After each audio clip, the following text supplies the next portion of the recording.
Hello, everyone, and welcome to our latest episode of ESPN Cricinfo Powerplay.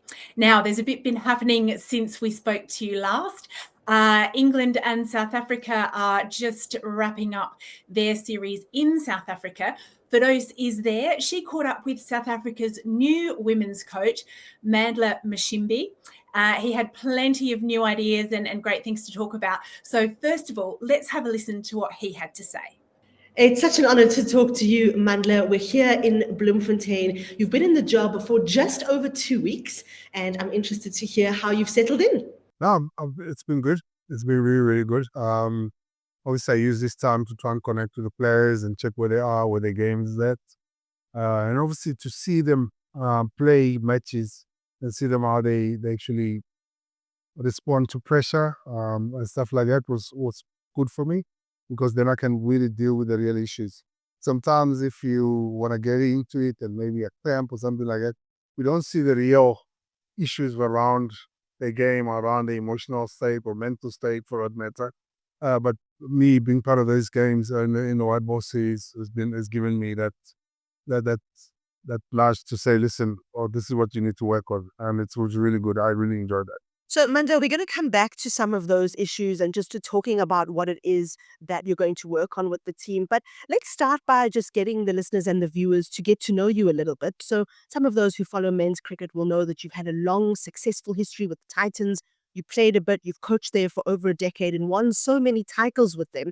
Can you just tell us a little bit about how involved you were with women's cricket before and what drew you to this job? I think the opportunity presented itself. I said probably would have come for me to change the environment. And I think, after speaking to Jacques and I told him there's this opportunity, and he said, no, listen, you'll make the decision. You've been here for 11 years. And I said, maybe it's time for me to just venture into a new environment and see what I can do or what part I can play in making sure that the team becomes a force really in world cricket. And yeah, the women's space is a growing space. It's an exciting space at the moment. They're playing a lot of cricket. And you want to be part of that success at times, but you want to make sure that you work in getting to that success. And I wanted, even when I got to the players, I said, listen, I'm just here to help you guys help yourselves. I'm going to come with you stuff. You must be willing to change certain things about you, because obviously, we don't want to be dealing with insanity where you're doing the same thing and, you're expecting different results. And I think maybe change also is good sometimes. And I think if I bring my experience and energy and my warmth as a person, maybe that could be the 10% that the team needs for us to cross the line. So, Mandla, I want to ask you about your views on cricket. I've heard you say in a couple of your interviews that cricket is cricket. Whether you're coaching men, whether you're coaching women, the basics remain the same. And of course, we know that there are differences in terms of power hitting, in terms of bowling speeds, but the game remains the game. So I'd like to know, whether you think you'd adjust your coaching style now that you're coaching in a women's setting, or do you think a lot of it will stay the same because you've got so much experience coaching the men? Yeah, I'm not there to reinvent anywhere. I think it's good for me to identify that, because even if the different speeds are there and the different skills are there, at the end of the day, a batter will be bowling a ball to you, and you need to react a certain way to that ball. And the intensity in which you do it, that could be the difference. Yeah, we understand that they probably won't bowl as fast or hit the ball as low, but they're hitting the ball. That's what we're dealing with. They're bowling the ball. That's what we're dealing with. So where can we do that? And also, obviously, there's other factors in the women's space that you're going to have to look into. I might listen a little bit more now and be a little bit more considerate in terms of the communication type of things or side of things. And I need to make sure that I give clear direction and clear roles so that everybody understands exactly what's expected of them. Okay, let's talk a little bit about your captain, Laura Wolvaardt. A lot of us have watched her grow up in the game, from a schoolgirl who wanted to become a medical doctor to the best batter in the world, the best ODI batter in the world, and with centuries across all formats, some would argue pushing to be recognized among the greats. From the outside, she seems like a really sensible person, a really serious cricketer. We don't always get to kind of break through that armor that she presents, and we don't always get to know her as a person. What do you make of her? What have you found that she's like in the team camp, and how do you relate to her thus far? There's a really, really good person. I think that's why we're going to connect because I think from that point of view, we tick a lot of boxes that are the same. Um, and as a cricketer, she's very professional. She's hungry for more all the time. She's willing to grow. She asks the right questions, and I think that's what makes her the best because she continuously wants to be better. As much as she's the best batsman in the world, but she's always looking for gaps where she feels she can add value or add to a game. Um, and that's you don't coach that. I can't coach that. I can assist in the things that she needs, but in terms of a mindset, that growth mindset, I cannot coach that. It must come from within. And it's for me looking at her as a person and looking at her cricket, the two connect beautifully. And it's one of my philosophies: better people make better cricketers. And she's walking that walk very, very, very well. Let's move on to one more player, Nonkululeko Malava, the spinner who was right up there, almost ranked at #1 in the world. And she had such an incredible World Cup. I think the thing we noticed about her there was that she was bowling at such good pace and she'd learned a lot from Paul Adams. But I think from a South African context, we often talk about how good the fast bowling contingent is. And then you've got Nonkululeko Malava, but how do you feel about the general spin resources in the team? I think we need more spinners. To be honest with you, I think we need maybe an off spinner. I know right down at 19 level where the leg spinner has already made a debut for the Proteas. But I think the more we have and create a competition around that skill set, the better all the bodies are going to get. And then we know that we've got nice stock. Whoever we bring in is going to have an impact in whatever vision we're trying to drive as a team. As we are talking now, South Africa are about to play their test against England, and by the time this podcast goes out, the game will be pretty much done and dusted. I have some very mixed feelings about women playing test cricket, primarily because there's that lack of a red ball domestic setup, and it almost feels unfair. You throw them in there completely cold. But I've heard you speak about the importance of the red ball game, of long format cricket, multi-day cricket. Sometimes we call it declaration cricket, because you've said it turns cricketers into better players. It helps with decision making. It helps with the amount of time they can do things. Obviously, they're doing them for a lot longer. So I've got to ask you your views on this. Why should women play tests? And do you think they should only play tests if it's underpinned by a domestic setup? I think it is. We just have to obviously make sure that it's even if it's not quantity, but we'll never replace the quality is there all the time. Because I feel if there's going to be any growth in our game, red ball cricket is going to play a big role in that. I could see it in the last few days when we're really specific in terms of training the red ball. We can just see the growth and the understanding of the technique and all those things, because those things play a big role in you performing. 50 overs, yeah, it's good. 20 overs, it's good, but it doesn't give you those nitty-gritties. It doesn't test you. It doesn't test your mental argument. It doesn't test your physicality. It doesn't test your emotional. And red ball cricket is the only format that can actually do that. And the other one is just skill, skill, skill, skill. But red ball cricket will allow players to be tested in all aspects of the game. And that's why I think it's important, because you learn how to bat, you learn how to bowl and be consistent for long periods. And in the field, you need to focus and stay engaged for long periods. So when you get into 50 and 20 overs, it becomes a lot easier. And that's I think very critical for me. It's the best base you can have in becoming a very, very good player. And do you practice differently ahead of test matches? And can you tell us a little bit about what you did in the couple of days in the lead up to this test? No, it is different. It is different because it will require different skill sets in terms of how you approach the game. You might be able to play a lot of shots, but further cricket doesn't need that because you've got time. So you need to identify which shot you're going to back yourself in and make sure that it's within your game plan and you keep that game plan for as long as possible. And that's how you're going to score runs. The more time you spend in body cricket, the more runs you're going to score. And this is what they must understand. Watching the ball always and staying engaged to what's happening in front of you. What is the team trying to do? How are you trying to get you out? And then have an answer for that. So that's how I see Freddie Piquet playing a role in player growth in terms of their skills and thinking of the game. And we've seen in the upcoming FTP that South Africa will play I think it's 6 tests in the next 5 years, and there's a good mix of home and away. They'll go to Australia, they'll go to England, they'll host Australia, they'll host India, they'll host West Indies. So it's very exciting that you've got these tests in the calendar, but it's not quite a test series. Like the men would have a test series where they play a couple of games and they're able then to prepare for a red ball format in a window. You're not going to have that. You're going to still have the tests as one-off. Can you tell us a bit about how it's going to form part of the bigger picture and how you're going to prepare for these matches, given that they're spaced so far apart? Yeah, I mean, I can only prep for that in terms of our camps and stuff like that. We have to take that into consideration. We know that the next year we don't have any tests. And then from 2026, we're going to start playing tests again.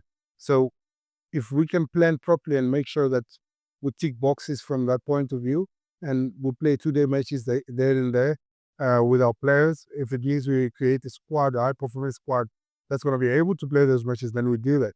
Then at least when we go into these test matches, there's a little bit of experience about the red ball stuff as well. And I'm telling you now, if we can tick that box as a team or as a squad, the other formats, because the talent that we have, the other formats will look like it's so easy for us.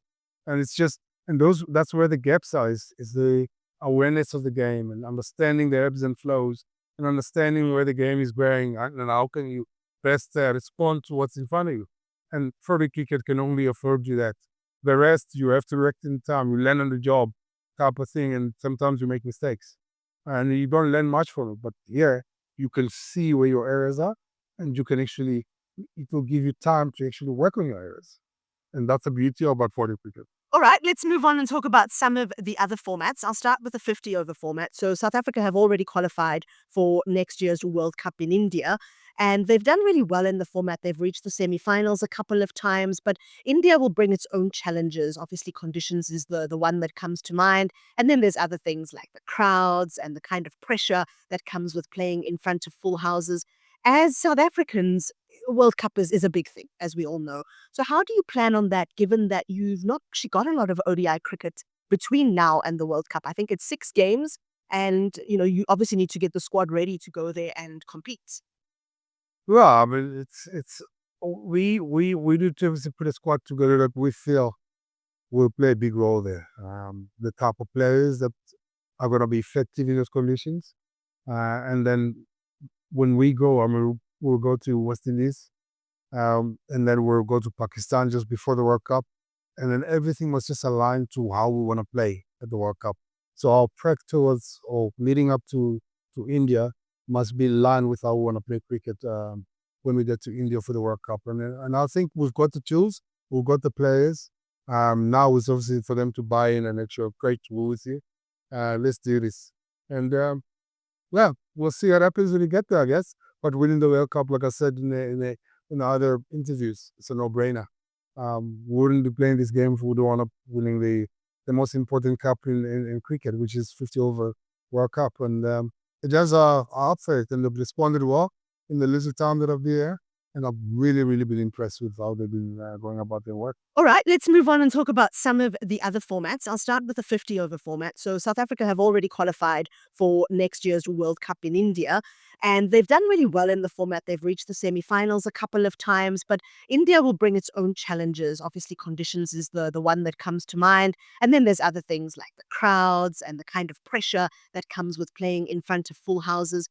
As South Africans, World Cup is a big thing, as we all know. So how do you plan on that, given that you've not actually got a lot of ODI cricket between now and the World Cup? I think it's 6 games, and you obviously need to get the squad ready to go there and compete. Well, listen, before I respond to your question, I think Rutten, Rang, and Dylan have done a wonderful job with this team. For us to reach 2 finals, there's no small feat. And we're seeing the passion in which the guys playing, and that's one thing that I can't coach. Also, it must come from them. But I must commend my predecessors. I think they've done a really, really wonderful job with this team, and it's for me just to pick up the small pieces and make sure that we align, and then we'll make sure that we leave no stone unturned. From an awareness point of view, from a skill point of view, decision making point of view. These are the things that I picked up, in the few games that we've played here, and it excites me because it's a challenge, and I'm like, wow, There's something to work with. There's something to work with. Oh, that's all we're really good. That's all we're really good. And I'm excited. I really am excited. Um, Again, we'll see when we get there and make sure that we've got the right players for the conditions, and then we just play and enjoy ourselves at World Cup. You mentioned Dylan Dupree. He's part of your support staff and he was in an interim capacity at the T20 World Cup. But we've also seen the likes of Paul Adams, who really brought such a different element to the girls. He was so energetic. He brought such joy and such creative and different ideas. I assume he'll still be around a little bit. But will you change anything else? Are you looking to add anything else in terms of the support staff? Yeah, but I think by the time we get to the World Cup, there might be one or two support staff members that I must add to what we have now. I mean, like an assistant coach, and also a mental performance coach, because I think that's key, especially in the space. This players always need somebody to talk to. I might always not be available for that, because I've got 15 ladies to work with, and sometimes they want to talk to somebody and I'm not available. At least we've got somebody to just touch base with them. That's basically it, and everything will keep the same. So just going back to the World Cup being in India, a lot of your girls play in the WPL. It's been going for a couple of years now. They've got experience in those conditions. They also play in other leagues, but I think the WPL is such an interesting one because it's now taking that window January, February from 2026, which is perhaps maybe when South Africa would have looked at an SA20, a women's SA20. Is it a case of you want your own league, or are you happy seeing your players playing in these other leagues where there's a good level of professionalism and they're getting exposed to a lot of other international players? Well, it can only grow the game. I think you can also kind of gauge where you're at, and just always strive for excellence as a player. I'm not big on perfection because I don't think it exists. But if you're always striving for excellence as a player, and then you will eventually get there where where you're able to really lift your game by 10% every time you walk into prep for something, and you're walking with purpose, and you bring the intensity. And these are the type of languages that I want to keep within the group and make sure that every time they come in there, we want to achieve something. We want to win our practices, not just matches. We learn to win matches by winning our practices and how we train and the attitudes that we bring to training. And they've been good thus far. So does that mean that you have like little mini matches within a practice session, or how would you define it when you say you've got to win a practice session? Well, it's not mini matches per se. It's well, you have a challenge every time you come into practice, and if you've achieved the challenge, or you've come tops, or you've succeeded in what you wanted to do, then you've won your training because you're walking out a better version of you than the one that walked in. So you've won.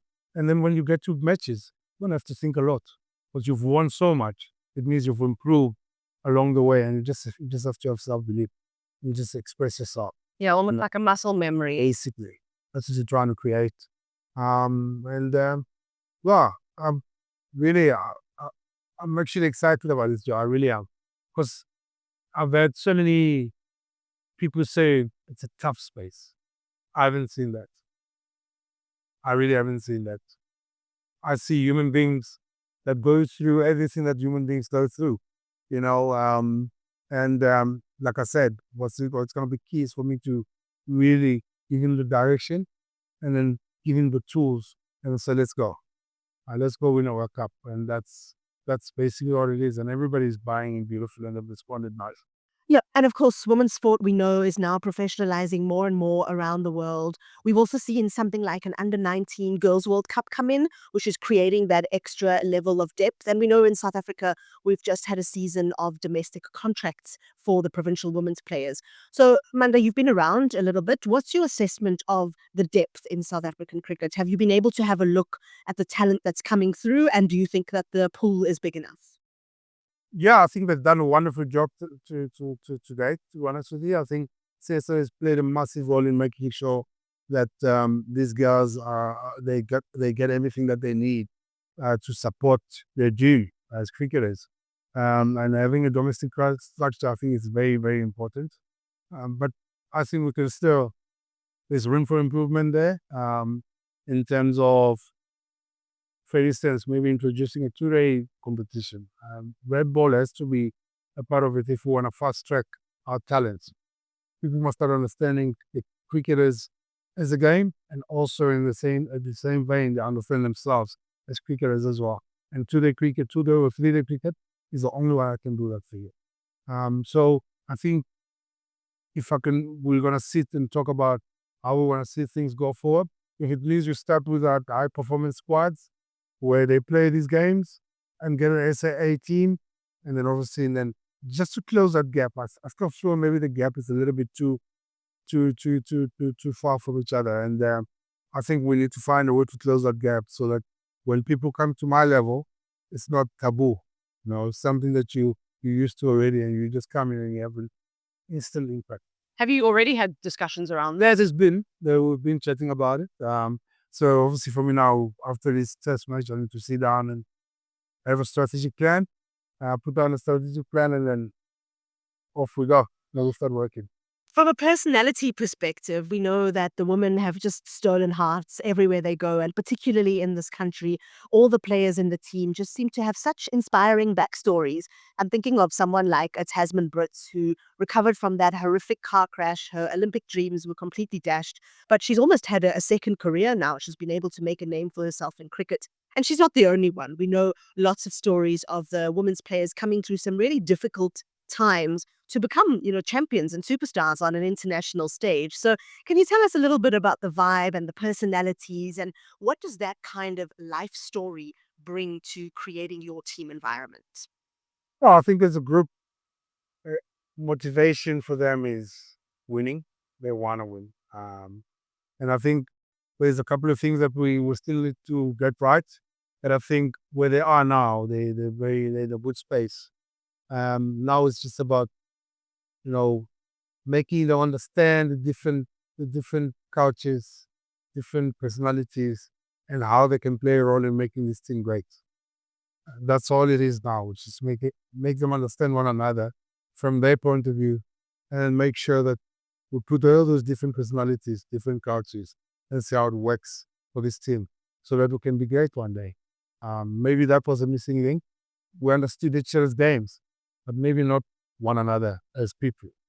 And I think if we can cross that bridge, a lot of things will come a lot easier. And I can't let you go without asking the question about your champion all-rounder, Marizanne Kapp.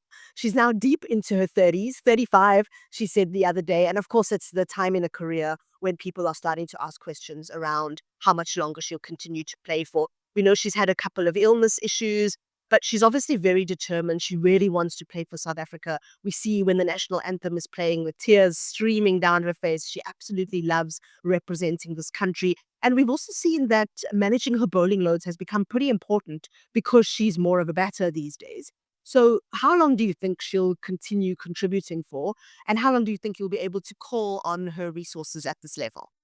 I'll tell you what, my job is simple. Is to really, really help players up themselves and improve and become better versions of themselves. A player of Marizanne Kapp's caliber, she's the only one that can tell us, Coach, I think I want to call it. But I also know that one of her biggest dreams is to win a World Cup, and I want to help her in that pursuit. And hopefully, we can do that together. And then she's been a great stalwart for South African cricket in the women's space, and I think she deserves one as well. So as to when she's going to stop, I can't give you that answer, but I know that she wants to win a World Cup. Okay, well, you've heard it here first from the new South African coach, Mandla Mashimbyi. Mandla, we're so excited to follow you as the journey unfolds. We'll be here behind the scenes, watching you all the way, asking you all the hard questions, and seeing what it is that you're able to do with this amazing South African team. Thanks for joining us here on ESPN Cricinfo Powerplay. Well, that was really interesting to hear what Mandla had to say there. Now, for those, tell us a little bit more about him. He's got extensive experience with the Titans. He's spent time as bowling coach with South Africa men and also assistant coach. And he was recently fast bowling coach at SA20 side Pal Royals. But he fills this post after a really long search. Was it a case of him seeking out this job with the Proteas Women, or did it seek him out, do you think? Yeah, that's a great question, Val, because I think a little bit of both. So Mandla had been at the Titans for a really long period of time. They'd been very successful under him. And I think there was a sense that they were looking for a little bit of change as well. And the South African national women's job, as you know, since Hilton Mareng left, has just been vacant. And there's almost been no talk around who could take over. I think that's twofold. I think the one issue is money. And Cricket South Africa are going to struggle to hire a foreign coach who they're going to have to pay in hard currency, dollars or pounds, US dollars, maybe even Aussie dollars.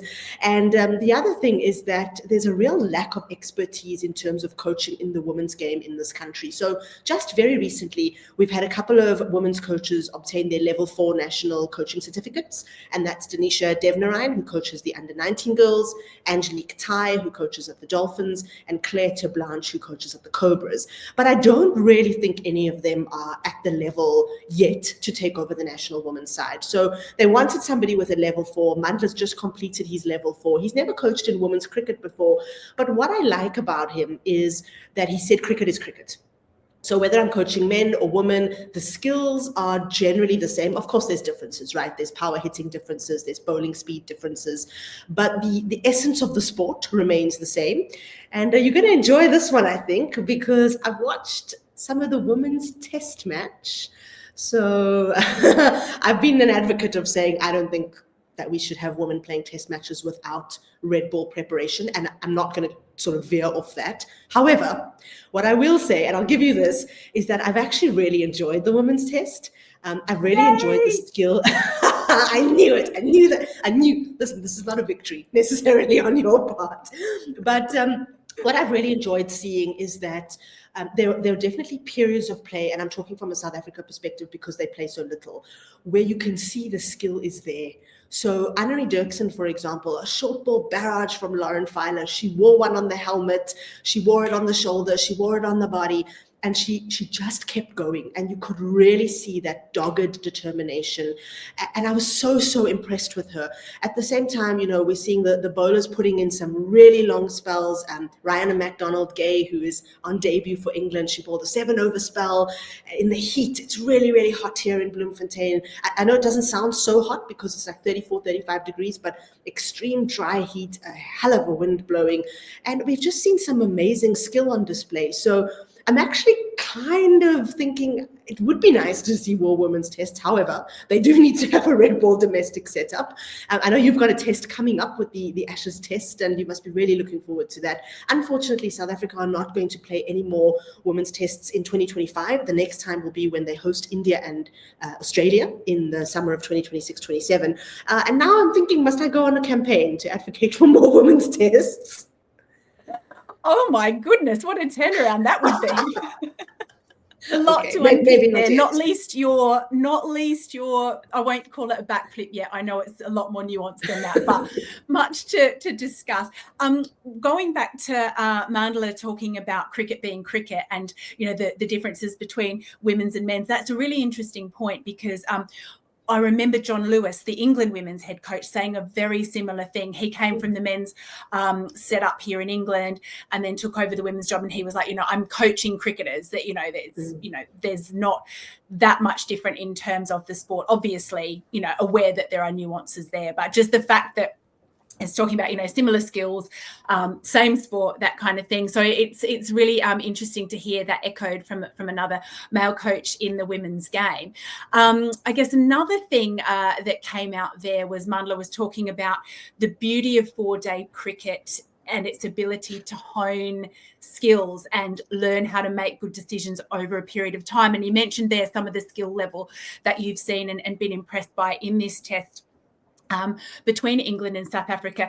And also, too, I think there must have been a good bit of entertainment value on the first day in particular. We had Maya Bouchier with a pretty quick century on debut, only to be overtaken. Well, actually, I say pretty quick. It was the fastest in women's test, only to be overtaken a short time later by her, what turned out to be her batting partner, Natsiva Brunt, who managed to surpass that.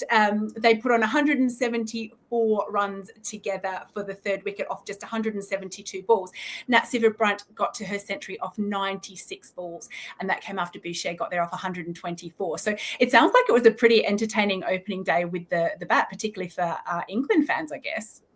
Yeah, it was. And I think there was in that period of play, that was where you saw that South Africa don't have the test experience that England have, because Natsiva Brunt was hitting the ball so well, and to all parts, they'd left a big gap on the leg side, which was just being plundered. And you could really see South Africa at a little bit of a loss. Laura Wolvaardt used 8 bowlers in the first 90 minutes of the second session on that day. That's way too many bowlers, right? I still think she really needs to work on how is she going to manage all the bowling options, because they've got 5 seam options, they've got 2 or 3 spin options, depending on how you're going to define Chloe Tryon. And I think it's maybe a problem of too many, because you could see that there were times when I think she was just rotating through bowlers because she didn't know what else to do. But we have seen some very interesting field placings. We've seen, like, for example, a short cover in place, a silly point and a short leg in place, especially close catches around the batters when, like, Sophie Eccleston's been bowling, for example, or Nonkululeko Malaba. Some of the stroke play has been incredible. Maya Bouchier and Natsiva Brunt are 2 of them, but Marizanne Kapp was really, really powerful with the drive down the ground.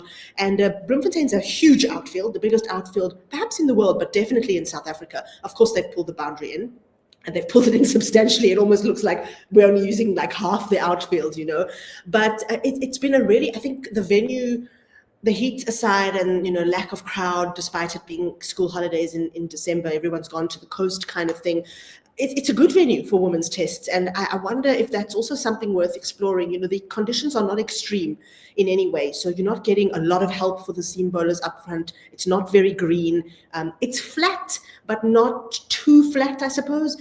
Potentially will deteriorate as the game goes on as well. So this type of pitch, and we've seen some amazing pitches in South Africa through the test summer, the one at St. George's Park for the men's test against Sri Lanka, one of the best test pitches I've seen in this country, actually. So we're really seeing really good, even conditions between bat and ball. And I think that's also helped to create some of the atmosphere around it. England, you can see, although they're still learning, as Heather Knight put it, the kind of ins and outs of Test cricket, they do seem to strut around with a little bit of confidence in that format. And I think Heather Knight is an interesting captain, that declaration on the first day giving South Africa 6 overs to face. And I think we thought it was overcast, but actually it was quite just smoggy and polluted kind of weather.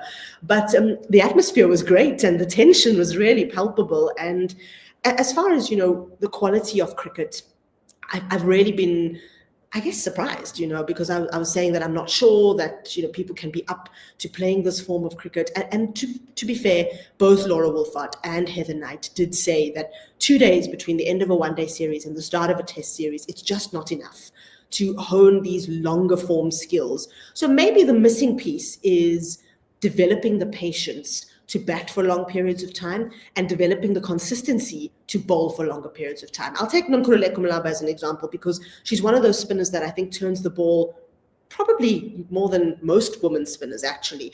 And if she can just be a little bit more consistent with line and length, I think she'll be very, very successful. But what you're seeing is, especially from South Africa's bowlers, you get 4 good balls in an over and then a boundary ball. And, you know, that's what you'll see in white ball cricket, and that is creeping into this. But it's been incredibly enjoyable. I really think that it would be nice to see an underpinning domestic format. And, you know, maybe we'll come back to this conversation in 2 years' time, because I'm not going to watch any more women's tests before then. And then we can kind of see where we're at. I just want to go back to Mandla as the new coach in terms of his tasks going forward. So South Africa actually don't play a lot of cricket between now and the 50 over World Cup, essentially 6 ODIs, 3 in the West Indies, 3 against Pakistan. And they've qualified for that World Cup already, which in fact neither Mandla Mashimbyi nor Cricket South Africa knew before he was announced as coach, which was all very bizarre, actually. But they've qualified for that World Cup, and I think they're looking to get some extra fixtures. Valkyrie, you've seen South Africa get to 2 T20 World Cup finals. Is it possible? And is the next one the one? Well, yeah, that's really interesting. And I guess if we look at the white ball results from earlier on this tour that England are on of South Africa at the moment. So England, a team that underperformed in terms of their expectations and a lot of other people's at the T20 World Cup, they swept the series 3-0 against the side that had reached the final for the second time in a row. So that's interesting. And I wonder, what does that say, if anything? Does that just go back to what the players say a lot in terms of T20 being pretty brutal, one false move and it turns around, just really illustrating that? And but did that happen sort of 3 times in a row for England? Did they come out fighting because they didn't perform as well as they wanted to in Dubai? Was it a case of, South Africa, just not quite getting over that defeat there? I don't know. But then if we look at the one-dayers, England have said it's not a format they've played a lot of recently. They won 2-1. That was after they lost the first one. So South Africa started pretty well in terms of the 50-over series, and then England sort of came back at them. So, just judging on their head-to-head, England certainly still have the upper hand against them in both those formats. But then when it came to, big tournament play, we saw just a couple of months ago, it was South Africa who were, better performers in that tournament. So, if they can, put together a similar string of performances at the 50-over World Cup, then absolutely you've got to say they're in with a chance, surely. Yeah, we do say that always, so I'll take that. I do want to just talk about England's performances, because I think this tour has been tricky for them in that, of course, they want to win and they've had a lot of success in South Africa.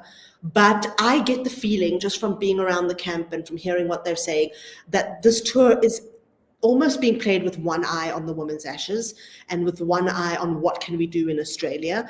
And so I'm not sure whether that's proved like a little bit of extra motivation, maybe something of a distraction, but definitely the performances that they've strung together and the players who found form, I think, suggest that it'll be a very competitive Women's Ashes series. And one of the things Heather Knight said, which I thought was quite interesting, is that this tour in South Africa is not being played on a point system. So, with the Women's Ashes, you get a certain number of points for winning the test and a certain number of points for winning the white ball games, and then that all gets calculated, and whoever gets the most points wins the series. And they really could have done that with the series here in South Africa. They didn't, which I'm not really sure why they didn't, but they didn't do a lot of things here. For example, there's no DRS in the test match, and that's a cost-related decision that Cricket South Africa made. So I just wonder, whether the Women's Ashes is far more valuable to England and far more important to England than anything that they've achieved in South Africa, and whether they've used this almost as a warm-up. They don't use that type of language, but what would you think from the outside? Absolutely. They are very careful not to say words like warm up or curtain raiser or that sort of thing. However, they will also say in the same breath, we've got an Ashes to prepare for in so many months' time. So it's been on their minds since the start of their summer, which seems like ever so long ago now. But absolutely. And you hear, it's just that rivalry, that traditional rivalry, isn't it? You hear it with the men's players as well. The Ashes are just such a big deal to both sides, Australia and England. And I think if they weren't using whatever matches they have in the lead up to prepare for an Ashes or whatever series they had coming up, then that wouldn't make sense. So I think that the Ashes is a really big thing. It's been really at the forefront of their mind, and perhaps pushed back so they can concentrate on whatever task they have at hand. But yeah, absolutely, it's a really big one. And I guess what we need to consider there too is Australia, the other opponents, and they'll be the hosts this time around.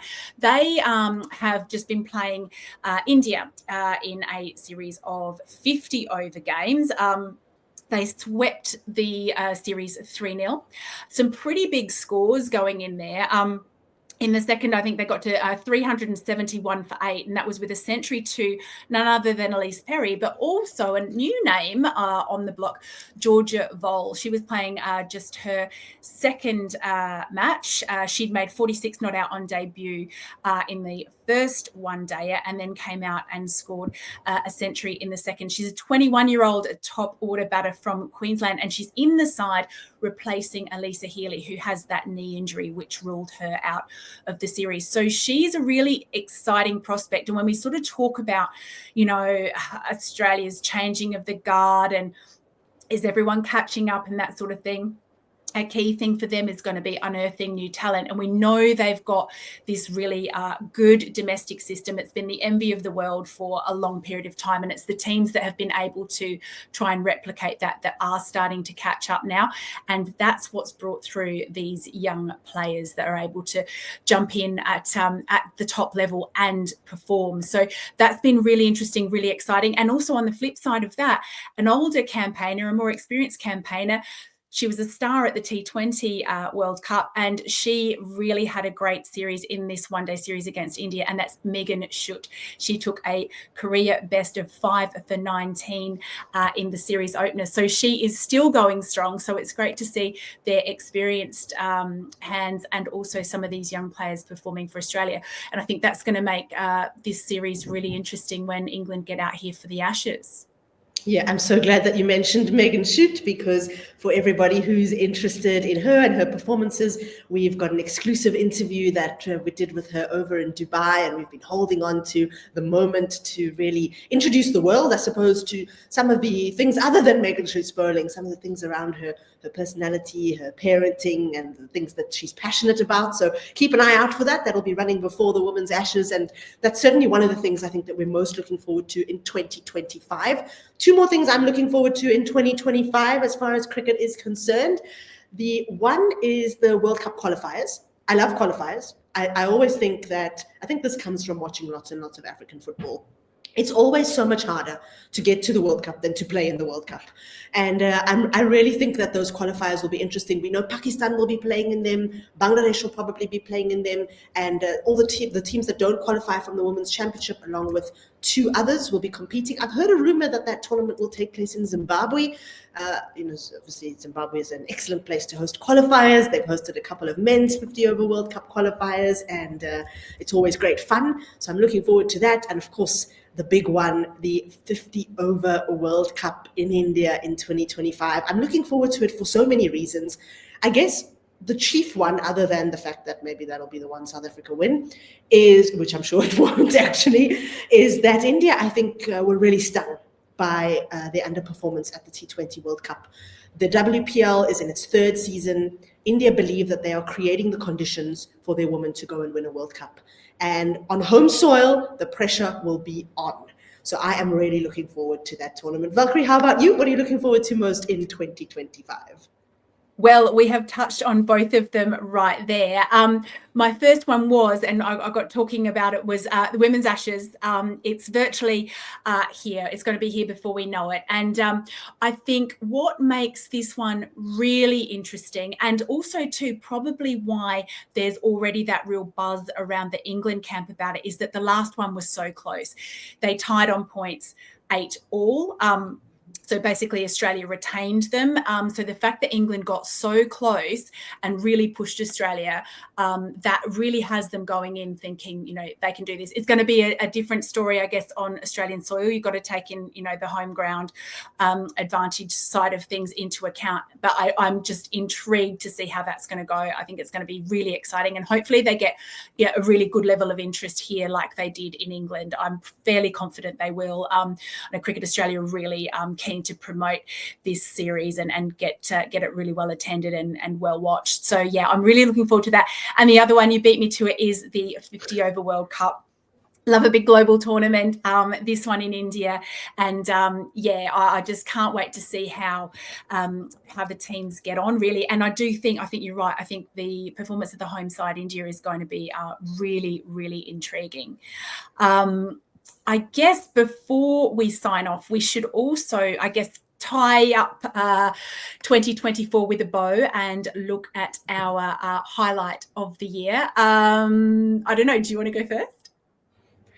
Yeah, I guess it's a pretty obvious one from a South African perspective. The women reaching a second final, but to be honest, it's also a real low light because they reached a World Cup final with no India, no England, and no Australia, who they beat in the semi-finals. And I think I wasn't the only South African who thought that surely this is it.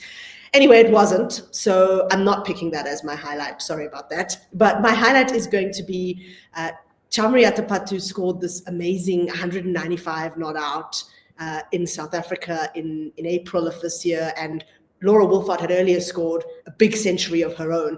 It was the record chase in women's ODIs, and I've never seen anything like it. I wasn't at the ground, I was covering the match off television, but just to see somebody bat with such freedom and confidence and almost like complete disdain for anything around them was really quite something. So women's power hitting has been a really interesting aspect of the game. We've seen it develop so much in the last couple of years, and obviously with professionalization and more attention to the mechanics of it, we see women really being able to clear the boundary and by a distance. And Chamriata Patu, I think, she's the prototype, right? She's probably the strongest batter out there, and I really enjoy seeing her do well. Of course, Sri Lanka have mountains to climb before they will be competing at global tournaments, and I think a lot of it, will hinge on the foundation that she lays for them. So I don't know how much longer she'll be on the international scene for, but I think we should enjoy every moment of her while we can. What about yours, Valkyrie? Moment of 2024. Okay, so I'm going to admit that I made you go first because I was scared of raising mine because I didn't want to upset you. But it has to be. I mean, it's not going to change either way. But anyway, I was just being a bit of a chicken. But yeah, mine has to be the T20 World Cup final. I mean, New Zealand going into that tournament on a 10-game losing streak. I saw them in England a few months prior and they were really struggling to turn that around and win the tournament. The fact that they could do it for the older crew of Sophie Devine, Susie Bates, Leah Tahuhu, those players that are showing that sport is still a place for women over 30, well into their 30s. I think that was a really important message. And the fact that they also did it with players in their side who dreamed of being just like them. So it augurs well for the future of New Zealand women's cricket, despite them having such a small population that we've spoken to Sophie Devine about on this podcast, and having a smaller sort of pool of players and a big range of sports to compete for, to get, the next generation through. I just think it had lovely symmetry in terms of those older players getting to do it before they move on, and the younger players, offering a glimpse of hope of, what's to come for them, and the fact that they can perhaps carry it on. So yeah, that was definitely my highlight. And I remember that very, very fondly. Yeah, I think we'll both remember that day, some fondly, some not so fondly. But actually, I think there's one more thing I want to add before we say goodbye for this year, which is that, in fact, probably the highlight of 2024 that both of us overlooked was that we launched this podcast. And so the Powerplay Podcast has been going for a full year. We've had exclusive interviews with some of the biggest names in the game, from Nat Silverbrandt to Laura Wolvaardt to Sophie Devine to the 14 players that chatted to us during that T20 World Cup, mid-tournament. Just getting players to talk us through those experiences was a real, I guess it was really fun for both of us, and it was really special to be able to cover that event. I don't think we'll ever get a World Cup where we can get to every game, because the venues were so close to each other and we were able to see pretty much all the cricket, which was incredible. And so I think we'll sign off by saying we're celebrating a year of this podcast. We are so excited for what the future will bring. 2025 is a big year for women's cricket, and you can look forward to us bringing you all the interviews, the news, the controversies perhaps of the women's game. And I guess we wish all our listeners and viewers a very happy festive season, a good end to 2024, and we will see you in 2025.